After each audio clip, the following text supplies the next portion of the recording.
সরবরাহ না থাকায় তীব্রতর হচ্ছে গ্যাস সংকট। রাজধানীর বেশিরভাগ বাসাবাড়িতে রান্না বন্ধ। ফিলিং স্টেশনে দীর্ঘ লাইনে তীব্র ভোগান্তি। গ্যাস আসে একদম 3টার পরে, আবার যে সকালে আজান দিলে চলে যায়। গাড়িতে গ্যাস ঢুকে না, 100, 150, 200 টাকার গ্যাস ঢুকে। আমার 4টা নজল চলতে আগে, এখন একটা নজল চলে, অবশ্যই সেল কমছে না। গ্যাসের অভাবে উৎপাদন সক্ষমতা হারাচ্ছে শিল্পাঞ্চল। বড় লোকসানে কারখানা মালিকরা।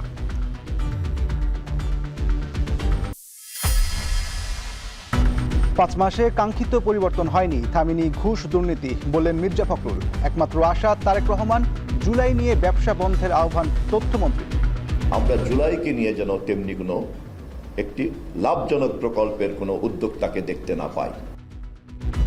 অভ্যুত্থানের আকাঙ্ক্ষা পাশ কাটিয়ে সর্বত্র দলীয়করণের অভিযোগ জামায়াত আমিরের। সেই কৌটা অত্যন্ত নিকৃষ্টভাবে এখন বাস্তবায়ন হচ্ছে। শেখ হাসিনা দেশে পা রাখলেই গ্রেপ্তার, বললেন আইনমন্ত্রী। ট্রাইব্যুনালের বিচার প্রক্রিয়া নিয়ে হিউম্যান রাইটস ওয়াচের প্রতিবেদন খতিয়ে দেখবে সরকার। আসলে আসবেন, আইন তার নিজস্ব গতিতে চলবে, সেখানে তো আমাদের আইনের ব্যত্যয় করে আমরা কিছু করব না। মানবতা বিরোধী মামলায় লতিফ সিদ্দিকীকে কারাগারে পাঠানোর নির্দেশ।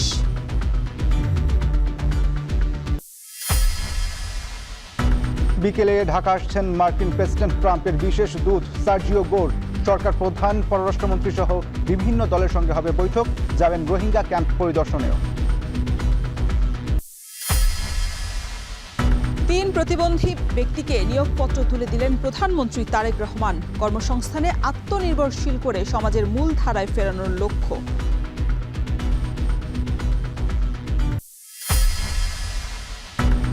প্রধানমন্ত্রীর সফরের পর খুলে গেল মালয়েশিয়ার শ্রমবাজার।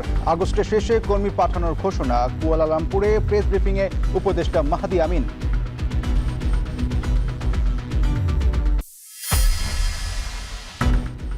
মানব পাচারের পুরনো সংকটে নতুন বিপদ। Scam centre. চাকরির আশায় বৈধ পথেই বিদেশে গিয়ে ফাঁদে শত শত বাংলাদেশি। দেশে ফিরে অপরাধে জড়াচ্ছেন অনেকে। আমি আশা করি আমাদের সরকারের আইন শৃঙ্খলা রক্ষাকারী বাহিনী অত্যন্ত কঠোরভাবে এদের নজরদারির মধ্যে রাখবেন ইনশাআল্লাহ।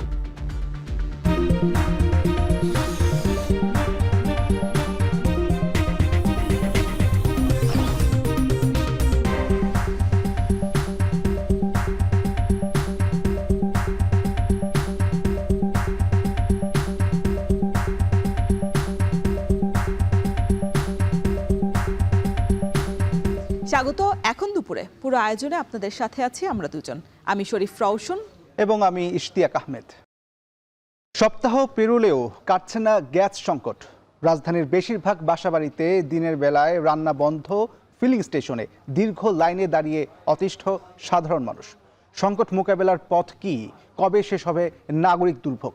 সে প্রশ্ন সকলের।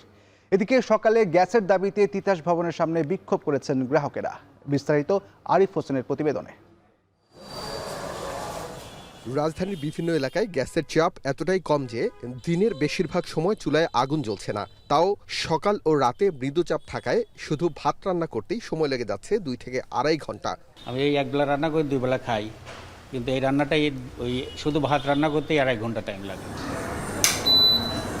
অনেকে আবার বাধ্য হয়ে ব্যবহার করছেন বৈদ্যুতিক চুলা, এতে বাড়ছে বিদ্যুৎ খরচও। একদম রাত্রে 3টা বাজে উঠি, গ্যাস থাকে না বাসায়ও। আর যেখানে রান্না করি ওইখানে 1 ঘন্টার রান্না 3 ঘন্টা লাগে। রান্না করতে না পেরে অনেক পরিবার নির্ভর করছে হোটেল রেস্টুরেন্টের খাবারের ওপর। হোটেলের উপর বেশি নির্ভর করতে হচ্ছে ব্যাচেলরদের। বুয়া যদি না আসে দেন বাইরে খাওয়া হয়। এখন কি করা, এরপর তখন আর কি নিচে যেয়ে খেয়ে নিই, অসুবিধা নেই। শুধু বাসাবাড়ি নয়, সিএনজি স্টেশনগুলোতেও ভোগান্তির শেষ নেই। যেসব স্টেশনে সামান্য গ্যাস পাওয়া যাচ্ছে সেখানে গাড়ির দীর্ঘ সারি। অনেক চালক ঘন্টার পর ঘন্টা লাইনে দাঁড়িয়ে গ্যাস নিচ্ছেন। গ্যাস না থাকায় কিছু স্টেশন সাময়িকভাবে বন্ধও রয়েছে। আমি 9টা বাজে ডিউটিতে আসছি 2 ঘন্টা আগে, শুধুমাত্র এই লাইনে দাঁড়াবো বলে। কারণ আগে যদি না দাঁড়াইতে পারি, কখন বিদ্যুৎ চলে যায়, প্রেসার বন্ধ হয়ে যায়, তখন আবার পাম্প বন্ধ হয়ে যায়। পরশু দিন কি 11 ঘন্টা পরে গ্যাস নিছি, এরকম 10 ঘন্টা 11 ঘন্টা যাইতে আছে। আমি জানি না আজকে গ্যাস পাবো কিনা। সরকার এটা নিয়ে পদক্ষেপ নিতেছে না, আমরা এই কষ্টতে ভুগতেছি। কয়েক ঘন্টা দাঁড়িয়ে যারা গ্যাস পাচ্ছেন তারাও সিলিন্ডার পূর্ণ করে নিতে পারছেন না, কারণ ফিলিং স্টেশনগুলোতে গ্যাসের চাপ খুব কম। গ্যাসের প্রেশার থাকে না, 100 টাকা 150 টাকা করে গ্যাস ঢুকে।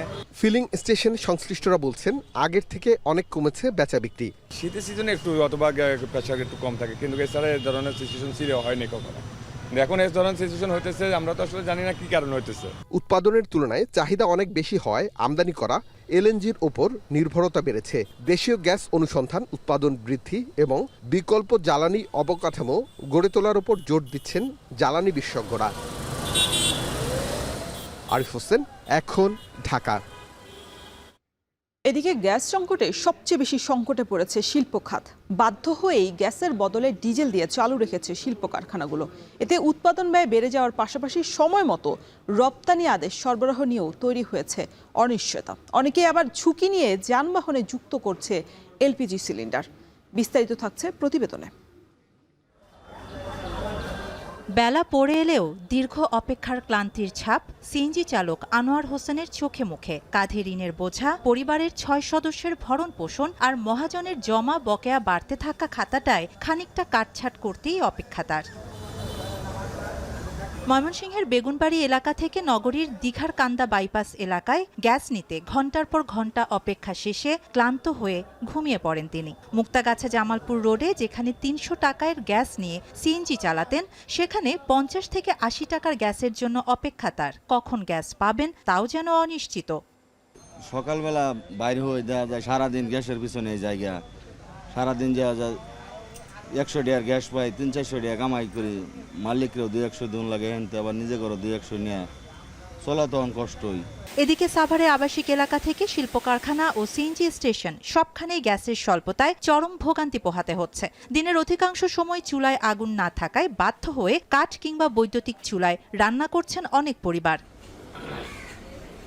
সবচেয়ে বেশি সংকটে পড়েছে শিল্প খাত। অনেকে বাধ্য হয়ে গ্যাসের বদলে ডিজেল দিয়ে চালু রেখেছে শিল্প কারখানা। এতে উৎপাদন ব্যয় বেড়ে যাওয়ার পাশাপাশি সময় মতো রপ্তানি আদেশ সরবরাহ নিয়েও তৈরি হয়েছে অনিশ্চয়তা।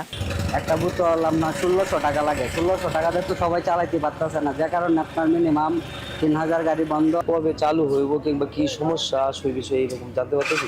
অন্যদিকে গ্যাস সংকটে নেত্রকোনার একমাত্র সিএনজি ফিলিং স্টেশন থাকায় ভোগান্তির শিকার জেলার 15,000-এর বেশি সিএনজি চালিত যানবাহন। ফলে বিকল্প জ্বালানিতে অতিরিক্ত টাকা ব্যয় করেই চলছে যানবাহনগুলো।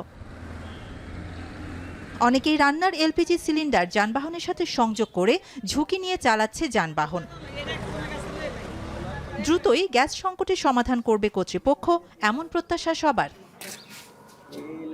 শাহানা জাহান, এখন। রাজধানীর ফিলিং স্টেশনে গ্যাস সংকট কাটেনি।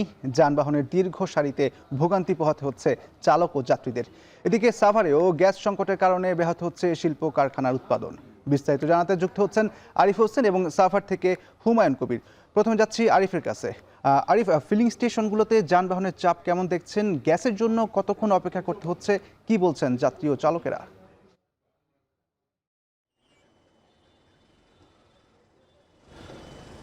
আমরা এই মুহূর্তে মহাখালীর ইউরেকা ফিলিং স্টেশনে রয়েছি। এখানে আপনি আমাকে পেছনে দেখতে পাচ্ছেন একটি সিএনজির দীর্ঘ লাইন। শুধু এই সিএনজি নয়, পাশে গাড়িরও দীর্ঘ লাইন রয়েছে, যেগুলো সিএনজি চালিত মূলত পক্ষে গাড়ি এবং এই যে অটোরিকশা রয়েছে, এখানে সিএনজি চালকরা রয়েছেন। তারা 3 থেকে 4 ঘন্টা অন অ্যান অ্যাভারেজ সবাই এখানে গ্যাসের জন্য দাঁড়িয়ে আছেন। তারা বলছেন এই দীর্ঘ সময় দাঁড়িয়ে থাকার পরও তাদের কাঙ্ক্ষিত যে গ্যাস সেটি পাচ্ছেন না। তারা একজন 3 থেকে 4 ঘন্টা দাঁড়িয়ে 50 টাকার, কেউ 100 টাকার, কেউ 150 টাকা পর্যন্ত গ্যাস নিতে পারছেন। কারণ এর পেছনে কারণ হিসেবে গ্যাসের যে চাপ সেটি খুবই কম। এছাড়া উল্টো দিক থেকে আসা ভিআইপি নাম করে কিছু কিছু গাড়ি গ্যাস নিচ্ছেন এই স্টেশনগুলো থেকে, যাতে প্রচুর ক্ষুব্ধ হচ্ছেন সিএনজি চালকরা। তারা বলছেন প্রতিদিন তাদের যে জমা খরচ 1200 টাকা, সেই জমা খরচ তোলাই তাদের জন্য কঠিন হয়ে যাচ্ছে। এছাড়া দিনের যে খাবার থেকে শুরু করে গ্যাসের খরচ, অন্যান্য খরচ, সেই খরচগুলো তারা 4 থেকে 5 ঘন্টা, কোনো কোনো ক্ষেত্রে 6 ঘন্টা লাইনে দাঁড়িয়ে থাকার ফলে তারা তীব্র ঝামেলার মধ্যে পড়ছেন। অপর দিক থেকে যারা উবার এবং পাঠাও ড্রাইভার রয়েছেন, তারাও কিন্তু পরিপূর্ণভাবে গ্যাস পাচ্ছেন না। তারা বলছেন যে তারা 4 থেকে 500 টাকা যে গ্যাস নিতে পারছেন সেটি প্রয়োজনের তুলনায় খুবই কম, এবং যার ফলে তারা 1 থেকে 2টি ট্রিপ মারার পরই কিন্তু তারা এগুলা শেষ করে দিচ্ছেন এমনটা আমরা দেখতে পাচ্ছি।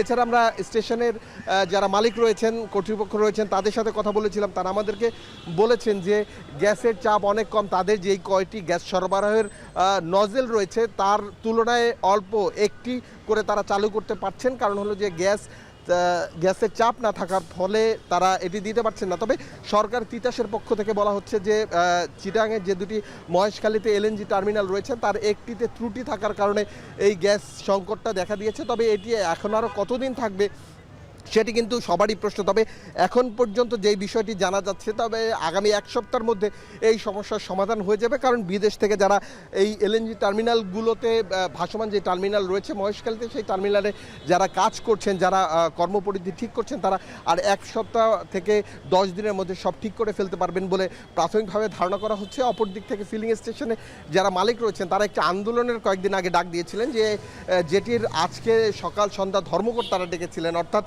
তারা সরকারের কাছ থেকে সিএনজি ভরার জন্য যেই চার্জ পান সেই চার্জ ফি বাড়ানোর জন্য, এই চার্জ ফি বাড়ানোর ক্ষেত্রে অপর দিক থেকে যেই এলএনজি টার্মিনালে যেই ঝামেলা হয়েছে সব কিছু মিলিয়ে তারা তাদের এই যে ধর্মঘট সেটি উইথড্র করেছেন। তবে এখন পর্যন্ত গ্যাস সংকট কিন্তু পরিপূর্ণ কাটেনি। এই অবস্থায় শুধু এই ইউরেকা ফিলিং স্টেশন নয়, এর আশপাশে মহাখালী নয়, রাজধানীর অধিকাংশ ফিলিং স্টেশনগুলো যেগুলো সিএনজি সরবরাহ করে তাদের চিত্র কিন্তু একই।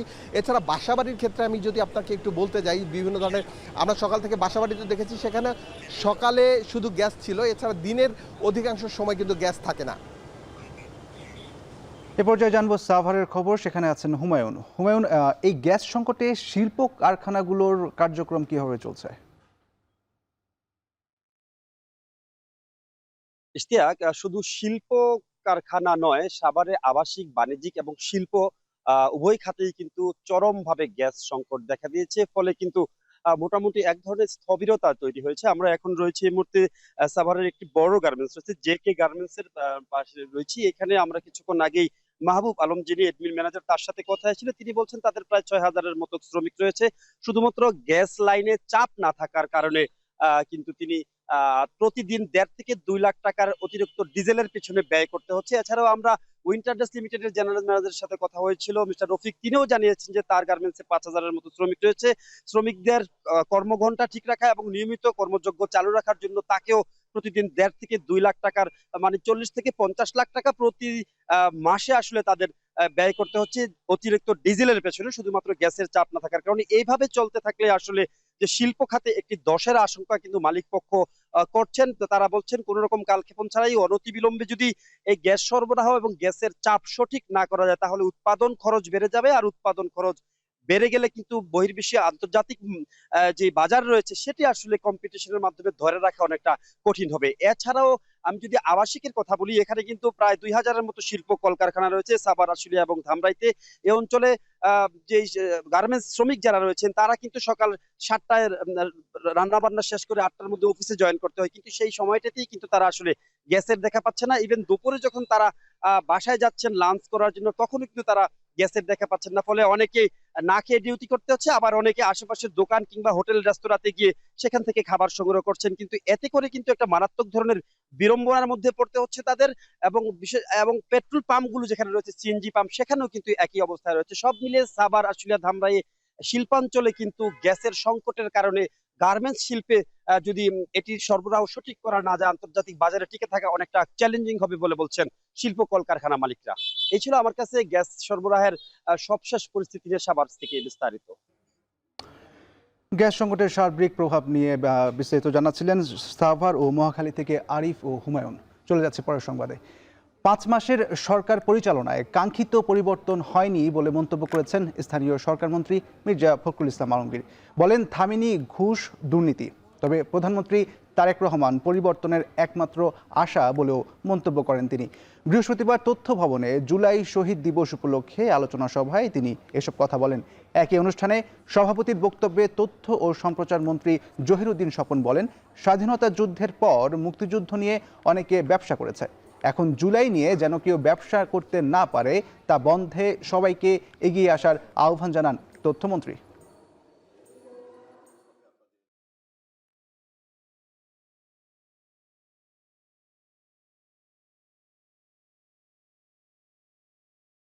স্বাধীনতা যুদ্ধের পরে যুদ্ধের চেতনাকে প্রতিষ্ঠিত করার বদলে যারা যুদ্ধের প্রকল্পকে ব্যবসার প্রকল্প হিসাবে ব্যবহার করেছিলেন, আমরা জুলাইকে নিয়ে যেন তেমনি কোনো একটি লাভজনক প্রকল্পের কোনো উদ্যোক্তাকে দেখতে না পাই। পরিষ্কার থাকতে হবে, স্বাধীনতা যুদ্ধের অনির্বাণ চেতনাই জুলাইয়ের চেতনার মধ্যে এখন নিহিত এবং ভবিষ্যতেও বাংলাদেশের রাজনৈতিক প্রক্রিয়াকে এ কথা স্মরণ রাখতে হবে। কথাগুলো বলছি অনেক কষ্টে। আমার এই 4-5 মাসের মন্ত্রিত্বের অভিজ্ঞতা আপনার একটু বলা দরকার। আমি দেখছি যে কিছুই বদলায়নি। আমি তো সত্যিকার অর্থে এবার পরিবর্তনটা দেখতে চেয়েছিলাম, যে এখন পর্যন্ত সেটা আমি দেখছি না আমাদের মধ্যে। কিন্তু আশাবাদী হয়ে এই কারণে যে আমি পরিবর্তন দেখছি একজন মানুষের মধ্যে, সেটা তারেক রহমান সাহেব। তিনি চেষ্টা করছেন, তিনি নতুন নতুন নজির স্থাপন করছেন এবং সেই নজিরকে যদি আমরা সামনে নিয়ে যাই সবাই মিলে, তাহলে আমার মনে হয় যে হয়তো পরিবর্তনটা হবে। জুলাইয়ের আকাঙ্ক্ষাকে পাশ কাটিয়ে সবখানে নির্লজ্জভাবে দলীয়করণ চলছে বলে অভিযোগ করেছেন জামায়াতে ইসলামীর আমির ডক্টর শফিকুর রহমান। তিনি বলেন, রাষ্ট্রের সিস্টেম পরিবর্তনের জন্যই 24-এর গণ অভ্যুত্থান হয়েছিল, এক দলকে তাড়িয়ে অন্য দলকে আনার জন্য নয়। রাজধানীর ডিপ্লোমা ইঞ্জিনিয়ার্স ইনস্টিটিউটে জুলাই শহীদ এবং আহত পরিবারের সদস্যদের সঙ্গে মতবিনিময় সভায় ডক্টর শফিকুর রহমান আরও বলেন, 24-এর গণ অভ্যুত্থানের একক মালিকানা জামায়াত কখনোই দাবি করেনি। দীর্ঘ সময় ধরে চরম নির্যাতনের শিকার হলেও দলটি কখনোই স্বৈরাচারের সঙ্গে আপোষও করেনি বলে দাবি করেছেন তিনি। বলেন, প্রতিশোধ নয়, হত্যাকাণ্ডের বিচার চায় জামায়াতে ইসলামী। অভিযোগ করেন, 24-এর 6 আগস্ট থেকেই একটি গোষ্ঠী চাঁদাবাজিতে জড়িয়ে পড়েছে। ভয় কিংবা অন্যায়ের কাছে জামায়াত কখনোই মাথা নত করবে না বলেও প্রত্যয় ব্যক্ত করেন তিনি। অনুষ্ঠানে জামায়াতের সেক্রেটারি জেনারেল বলেন, সংসদে ফয়সালা না হলে সব শহীদ এবং আহত পরিবারকে সঙ্গে নিয়ে আন্দোলনের মাধ্যমে সকল দাবি আদায় করা হবে।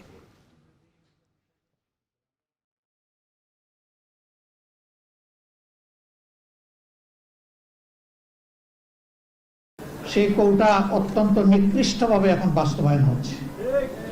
বিশ্ববিদ্যালয়ের বিশি, জেলা পরিষদের প্রশাসক, তারপরে ব্যাংক, বিমা, কর্পোরেশন, সরকারি, বেসরকারি, আধা সরকারি সেক্টর, সব জায়গায় এখন একদম নির্লজ্জ দলীয়করণ চলতেছে।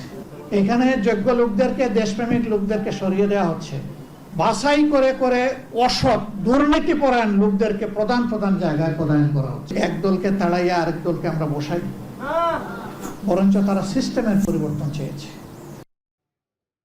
দেশের সীমানায় পা রাখলেই শেখ হাসিনাকে গ্রেফতার করা হবে এবং আইন অনুযায়ী তার বিরুদ্ধে ব্যবস্থা নেওয়া হবে বলে জানিয়েছেন আইনমন্ত্রী মোহাম্মদ আসাদুজ্জামান।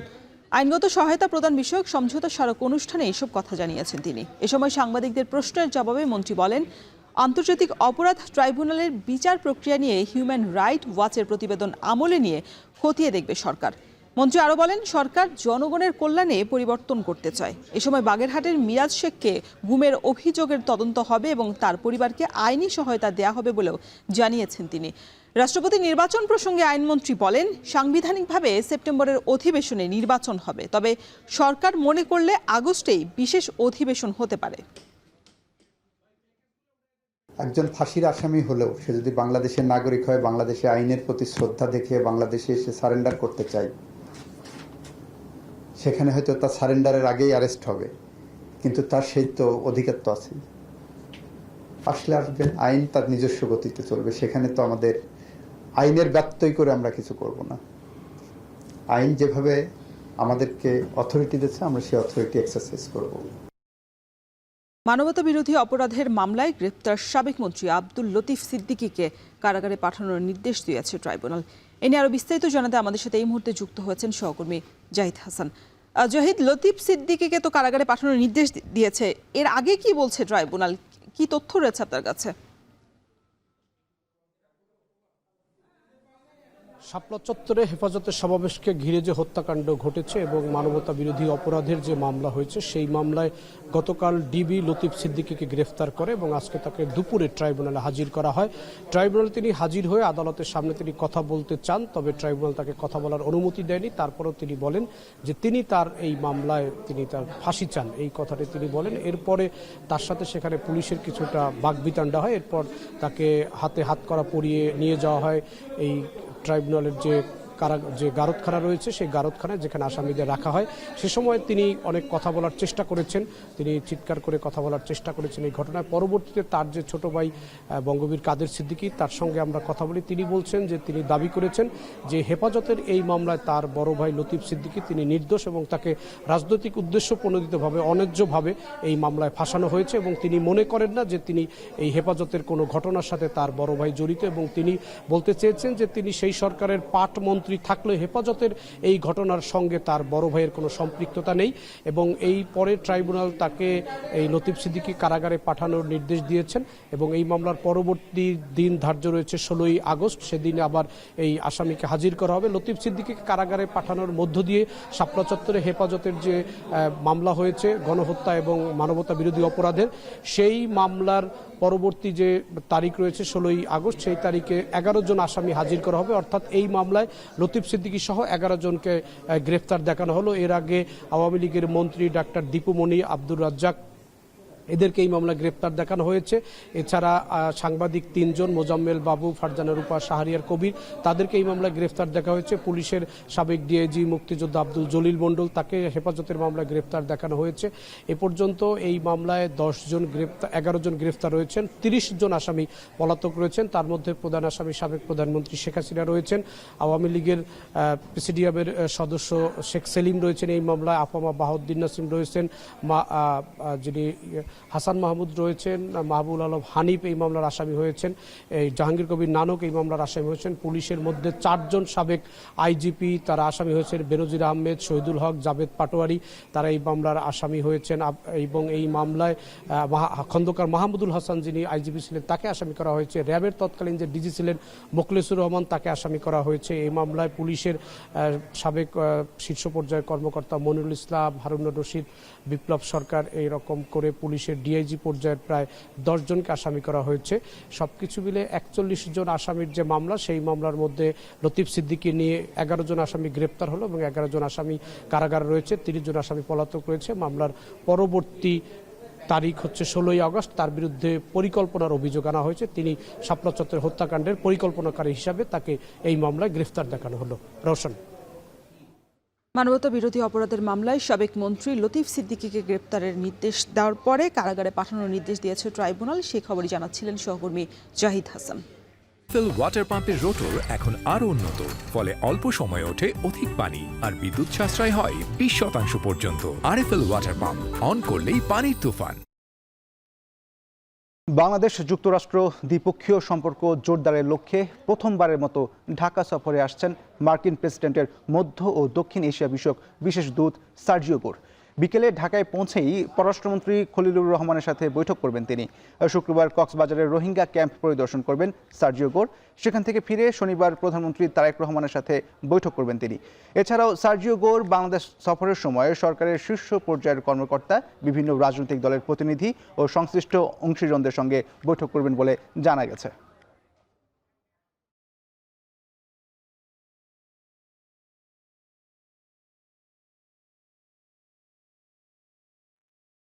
তিন দিনের সফরে দুপুরে ঢাকায় আসছেন মার্কিন মধ্য ও দক্ষিণ এশিয়া বিষয়ক বিশেষ দূত সার্জিও গোর। বিকেলে বৈঠকে অংশ নেবেন পররাষ্ট্রমন্ত্রীর সাথে। সার্জিও গোরের সফরের সার্বিক খবরাখবর নজরে রাখছেন সহকর্মী হোসেন জাহিদ। বিস্তারিত জানতে যুক্ত হচ্ছে তার সাথে। জাহিদ, দুপুরে সার্জিও গোর আসার পরে আজকে তার কার্যসূচি সম্পর্কে আমাদেরকে জানাবেন।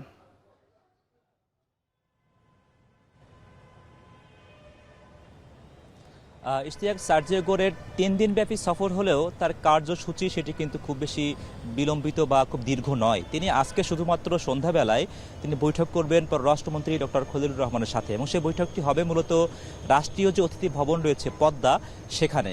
এবং আগামীকালকে তিনি মূলত রোহিঙ্গা ক্যাম্প পরিদর্শন করবেন। তারপর শনিবার তিনি প্রধানমন্ত্রী তারেক রহমানের সঙ্গে বৈঠক করে তিনি দেশ ত্যাগ করবেন।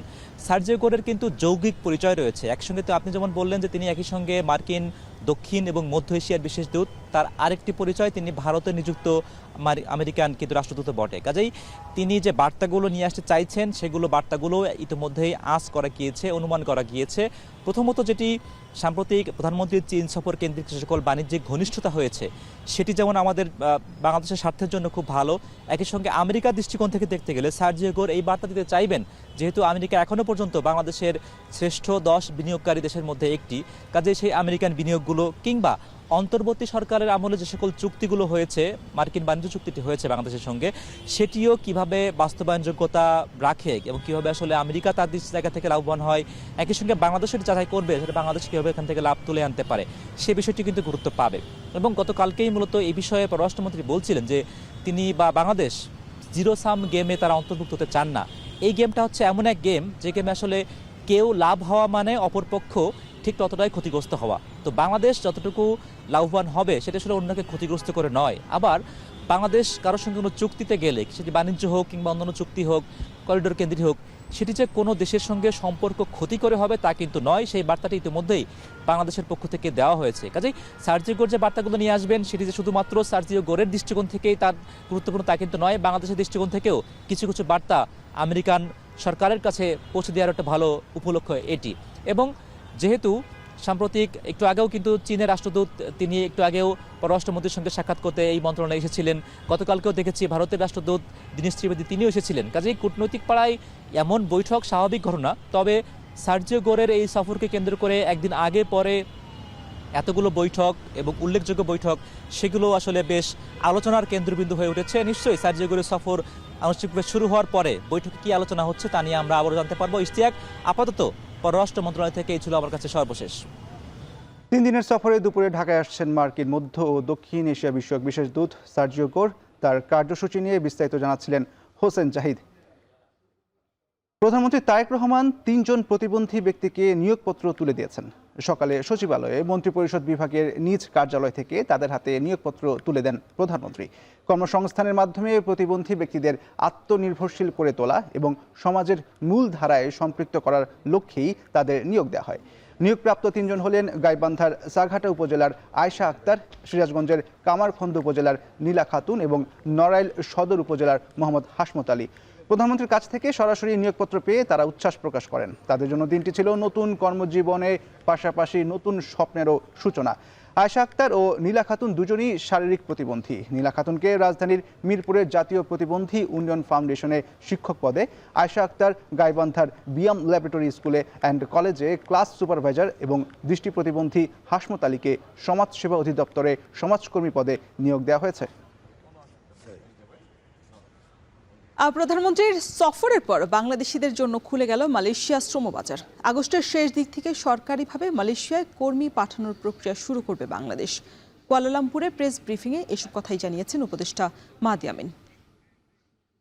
সামনের দিনগুলোতে ইনশাআল্লাহ যখন শ্রমবাজার উন্মুক্ত হবে, আমাদের আরও বেশি আসার সুযোগ হবে, আপনাদের সাথে নিয়মিত দেখা হওয়ার সুযোগ থাকবে। আমরা আপনাদের প্রতি আহ্বান জানাবো, একজন প্রবাসী মানুষ যখন আসেন তার পুরো পরিবারের স্বপ্ন, আকাঙ্ক্ষা, প্রত্যাশাকে সাথে নিয়ে আপনারা আমরা সবাই মিলে ইতিবাচক ভূমিকা পালন করব। আমরা হাইকমিশনকে মাননীয় মন্ত্রী মহোদয় ইতিমধ্যে নির্দেশনা দিয়েছেন যেন শ্রমবান্ধব একটা সার্ভিস আমরা এখানে প্রোভাইড করতে পারি, যেন শ্রমিকদের একটা আস্থার জায়গায় বাংলাদেশ হাইকমিশন হয়ে ওঠে। দর্শক, এই বিষয়ে আরো বিস্তারিত জানাতে আমাদের সাথে মালয়েশিয়া থেকে এই মুহূর্তে যুক্ত হয়েছেন সহকর্মী শাহরিয়ার তারেক। তারেক, কি পরিমাণ কর্মী কাজের সুযোগ পাচ্ছেন এবারে, কি তথ্য রয়েছে এই বিষয়ে আপনার কাছে বিস্তারিত জানাবেন? রোশন, দেখেন আপনি গত 2 বছর যাবৎ কিন্তু বাংলাদেশের জন্য মালয়েশিয়ার এই গুরুত্বপূর্ণ শ্রমবাজারটি বন্ধ আছে। বর্তমান সরকার ক্ষমতায় গ্রহণ করার পর থেকে আসলে নানা দেন দরবার করছিলেন, কূটনৈতিকভাবে চেষ্টা চালাচ্ছিলেন যাতে এই শ্রমবাজার যত দ্রুত সম্ভব চালানো যায়। তবে অবশেষে আজকে আমরা একটি গুরুত্বপূর্ণ তথ্য পেয়েছি। বাংলাদেশের প্রধানমন্ত্রীর উপদেষ্টা মাহদি আমিন তিনি আজকে বাংলাদেশ হাইকমিশনের এক সংবাদ সম্মেলনের মাধ্যমে তিনি জানিয়েছেন যে আগস্টের শেষের দিক থেকে বাংলাদেশ থেকে কর্মীরা আসা শুরু করবে। তবে এক্ষেত্রে তিনি যেটি জানিয়েছেন যে রাষ্ট্রীয় যে ওয়েসেল প্রতিষ্ঠান আছে তার মাধ্যমে শুরুতে কর্মীরা আসবে। আপনি যে প্রশ্নটি জানতে চেয়েছেন যে কী পরিমাণ কর্মী এখানে আসবে, এ ব্যাপারে আসলে এখন পর্যন্ত সুনির্দিষ্ট কোনো তথ্য তিনি জানাননি। তবে তিনি যেটি বলছেন যে যেহেতু প্রথম দিকে ওয়েসেল এই প্রক্রিয়ার জন্য কাজ করবে, তারপর আগামী 1 মাসের মধ্যে অন্যান্য যে রিক্রুটিং এজেন্সিগুলো আছে সেগুলো নির্ধারণ করা হবে। এবং শ্রমিকদের সংখ্যার ক্ষেত্রে আসলে তারা কোনো কিছুই সেভাবে স্পষ্ট করেনি কী পরিমাণ শ্রমিক এখানে পাঠানো হবে। তবে এই বিষয়টি বলা হয়েছে যে মালয়েশিয়ার যে সকল খাতগুলোতে সাধারণত বিদেশি কর্মী নিয়োগ দেওয়া হয়, সে সকল খাত এবং এর সাব যে খাতগুলো আছে সবগুলো খাতেই বাংলাদেশি কর্মীদের জন্য নিয়োগের সুযোগ তিনি সরকারের পক্ষ থেকে সৃষ্টি করা হয়েছে। আরেকটি বিষয় সবচেয়ে বেশি গুরুত্ব দেওয়া হয়েছে যে এই যে নিয়োগ প্রক্রিয়াটি হবে সেটি যেন স্বচ্ছ হয় এবং অভিবাসী কর্মীরা যাতে কম খরচে এই দেশে আসতে পারেন, এই ব্যাপারটাতে তিনি বেশ গুরুত্ব দিয়েছেন। তিনি যেটি বলছেন যে তারা চেষ্টা করছেন যত কম খরচে প্রবাসীরা এখানে আসতে পারেন এবং আসার পর তাদের যে ন্যায্য অধিকারগুলো আছে সেগুলো নিয়েও আসলে তিনি জানিয়েছেন যে সেগুলোর ব্যাপারেও দুই সরকারই খুব আন্তরিকতার সঙ্গে তারা আলোচনা করছেন। আপনাকে জানিয়ে রাখি যে বাংলাদেশের প্রতিনিধি দলের মধ্যে আছেন প্রবাসী কল্যাণ বৈদেশিক মন্ত্রণালয়ের মন্ত্রী এবং প্রধানমন্ত্রীর উপদেষ্টা মাহাদি আমিন। তারা দুইজনই কিন্তু টানা তৃতীয়বারের মতো মালয়েশিয়াতে সফর করলেন এই কর্মী প্রক্রিয়াটি আবারও সচল করার জন্য। তো এই ছিল আসলে আমার কাছে সবশেষ। আগস্ট মাসের শেষ দিকে মালয়েশিয়ায় কর্মী পাঠানোর প্রক্রিয়া শুরু করবে বাংলাদেশ, সে খবরই জানাতে আমাদের সাথে মালয়েশিয়া থেকে যুক্ত ছিলেন সহকর্মী শাহরিয়ার তারেক। গেল 2 বছর আশঙ্কাজনকভাবে বেড়েছে মিথ্যা চাকুরির প্রলোভনে বিদেশে নিয়ে স্ক্যাম সেন্টারের কাজে বাধ্য করার ঘটনা। চলতি বছর কেবল কম্বোডিয়ার স্ক্যাম সেন্টার থেকে দেশে ফিরেছেন 4 শতাধিক বাংলাদেশি তরুণ। ফিরে আসা ব্যক্তিদের নিয়ে দেশেও স্ক্যাম সেন্টার গড়ে তোলা হচ্ছে বলে আশঙ্কা আইন শৃঙ্খলা বাহিনীর, যার ফলাফল হতে পারে অত্যন্ত ভয়াবহ। যদিও প্রবাসী কল্যাণমন্ত্রী ও সরকারি সংস্থাগুলো বলছে ফিরে আসা ব্যক্তিরা রয়েছে কঠোর নজরদারিতে। কামরুল হাসান জানাচ্ছেন বিস্তারিত।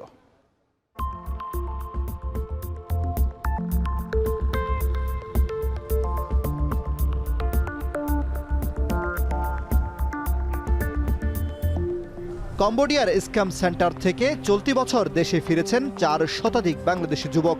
এখন টেলিভিশন সন্ধান পায় এমন একজন ভুক্তভোগীর যাকে দেশটির সংঘবদ্ধ মানব পাচার চক্র জিম্মি করে অনলাইন অপরাধে জড়াতে বাধ্য করে।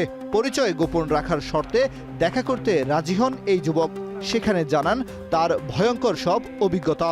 আপনাকে তো বিক্রি করে দেওয়া হয়েছে, কোডিং কিসের? এটা কোনো কোডিং না, তুমি আসছো স্ক্যামিং করতে। কম্পিউটার অপারেটর পেশায় কাজ দেওয়ার কথা ছিল, অথচ তাকে স্ক্যাম সেন্টারে বিক্রি করা হয় 4000 মার্কিন ডলারে। শারীরিক নির্যাতন করে বাধ্য করা হয় স্ক্যামিংয়ে। নাম দেয়া হয় এবিল। 4টি টার্গেট দিয়ে নামানো হয় মিশনে।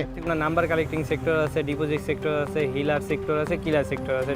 তাদের মাথায় একটা জিনিসই ঘোরে, ওই দেশে যেই কাজটা শিখছে আমি বাংলাদেশে এটা করি। পুলিশের অপরাধ তদন্ত বিভাগ জানায় কম্বোডিয়া থেকে ফিরে আসা 4 শতাধিক ব্যক্তির জবানবন্দি নিয়েছে সিআইডি। মামলা হয়েছে 8টি। এছাড়াও চলতি বছর সিআইডিতে মানব পাচারের মামলা হয়েছে 528টি।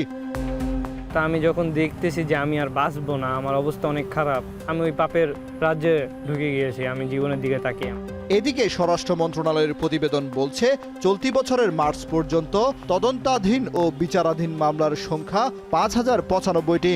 2025 সালে মানব পাচারের নতুন মামলা হয় 1126টি ও চলতি বছরের মার্চ পর্যন্ত 247টি। যুক্তরাষ্ট্রের টিআইপি প্রতিবেদনে গত 6 বছর ধরে বাংলাদেশ টায়ার 2তে অবস্থান করছে। আলাদা কোনো উইং না থাকায় বাংলাদেশ মানব পাচার প্রতিরোধে খুবই নাজুক অবস্থানে। এটা দেখার দায়িত্ব হচ্ছে স্বরাষ্ট্র মন্ত্রণালয়ের অধীনে। যেহেতু স্বরাষ্ট্র মন্ত্রণালয় একদম ডেডিকেটেড কোনো উইংস নাই, সে কারণে বাংলাদেশ কিন্তু গ্লোবালি হিউম্যান ট্রাফিকিংয়ের জায়গায় খুবই নাজুক অবস্থায় আছে। স্ক্যামের জন্য আগে অবৈধ পন্থা টার্গেট করা হলেও এখন বৈধ উপায়ে ভিসা নিয়ে বিএমইটি কার্ড করে কর্মীদের বিদেশে নিয়ে চলছে প্রতারণা। ফিরে আসা প্রশিক্ষিত বা ব্যর্থ ব্যক্তিরা দেশেও স্ক্যাম সেন্টার গড়ে তুলতে পারে এমন আশঙ্কা অভিবাসন বিশেষজ্ঞদের। তারা যদি কোনো অর্থের অনেক ধরনের ক্ষতির সম্মুখীন হয় তাহলে কিন্তু তারা কিন্তু ক্ষতিটাকে আদায় করার জন্য তারা নিজেরাও কিন্তু কনভার্ট হতে পারে। তারা এই টেকনিকটাকে শিখে যে এইখানে যে অ্যাপ্লাই করছে না তারই বা নিশ্চয়তা আপনি দিতে পারেন না, তাই না? ফিরে আসা ভুক্তভোগীরা দেশে স্ক্যামের চেষ্টা করলে তাও অপরাধ হিসেবে বিবেচনা করবে সিআইডি। মানব পাচার অভিবাসী চোরাচালান প্রতিরোধ দমন আইন 2026 এখানে কিন্তু স্ক্যাম সেন্টারের কথা উল্লেখ করা আছে। যদি কেউ এটা চালাইতে এখানে চেষ্টা করে সেক্ষেত্রে সে অবশ্যই আপনার আইনের আওতায় আসবে। বিদেশে স্ক্যাম সেন্টারে কর্মরত ব্যক্তিরা দেশে ফেরার পর থেকে আইন শৃঙ্খলা বাহিনীর নজরদারিতে রয়েছে বলে জানালেন প্রবাসী কল্যাণ মন্ত্রী। কম্বোডিয়া থেকে যারা এই ধরনের আসবে তাদের অন্তত সব কিছু যেন আমাদের নজরদারিত্বের মধ্যে রাখা যায়। আইন শৃঙ্খলা রক্ষাকারী বাহিনী অত্যন্ত কঠোরভাবে এদের নজরদারির মধ্যে রাখবেন। জাতিসংঘ মানবাধিকার দপ্তরের তথ্য বলছে চিহ্নিত অনলাইন স্ক্যাম কম্পাউন্ডের 70% বেশি কম্বোডিয়া, মিয়ানমার ও লাওসে, যাদেরকে সহায়তা করছে চীনের আরেকটি চক্র। কামরুল হাসান জনি, এখন, ঢাকা। জাতীয় নাগরিক পার্টি এনসিপির জুলাই পদযাত্রার অংশ হিসেবে সিলেটের গোলাপগঞ্জে মতবিনিময় সভায় যোগ দিয়েছেন দলটির নেতাকর্মীরা। এ নিয়ে বিস্তারিত জানাতে যুক্ত হচ্ছেন গোলজার আহমেদ। গোলজার, মতবিনিময় সভায় কি বললেন এনসিপি নেতারা, জানাবেন। দেখুন, মাত্র আসলে মতবিনিময় সভাটি শেষ হয়েছে। এখানে সার্জিস আলম এনসিপির তিনি আসছিলেন এবং পাশাপাশি সংসদ সদস্য মাহমুদা মিতু ছিলেন। আপনারা দেখতে পাচ্ছেন যে প্রোগ্রাম শেষ করে এখান থেকে আসলে সার্জিস আলম সহ এনসিপির যে সকল অন্যান্য নেতাকর্মী আছেন তারা চলে যাচ্ছেন এবং এখানে শহীদ পরিবারের যে 7 জন নিহত হয়েছিলেন তাদের সদস্যদের সাথে তারা আসলে কথা বলেন। এখানে সার্জিস আলম যে বিষয়টিকে প্রাধান্য দিয়েছেন, তিনি বলেছেন যে গত জুলাইয়ের আন্দোলনে যারা শহীদ হয়েছিলেন সে তাদের রক্তের বিনিময়ে যে বাংলাদেশ গঠিত হয়েছে, সেই বাংলাদেশে আবারও তাদের উপর গত একদিন আগে হবিগঞ্জের যে হামলার ঘটনাটি ঘটেছে তা খুবই ন্যাক্কারজনক এবং এখান থেকে সরকারকে আসলে যে কোনো একটি পক্ষের অবস্থান নেওয়ার তিনি কথা বললেন সরকার যদি এখানে আনুষ্ঠানিকভাবে আসলে তাদের যে মতামতটুকু প্রকাশ না করে তাহলে তারা ধরে নেবেন যে এখানে সরকার দলীয় যে দলটি আছে অর্থাৎ বিএনপির এখানে মদত আছে এবং তিনি এক প্রকার বলেছেন যে যদি সেখানে বিএনপি থেকে তাদের ব্যবস্থা না নেওয়া হয় সেক্ষেত্রে তারা তাদের যে আন্দোলনের ভাষা সেটি তারা আসলে প্রকাশ করবেন এবং তারা মাঠে থাকবেন।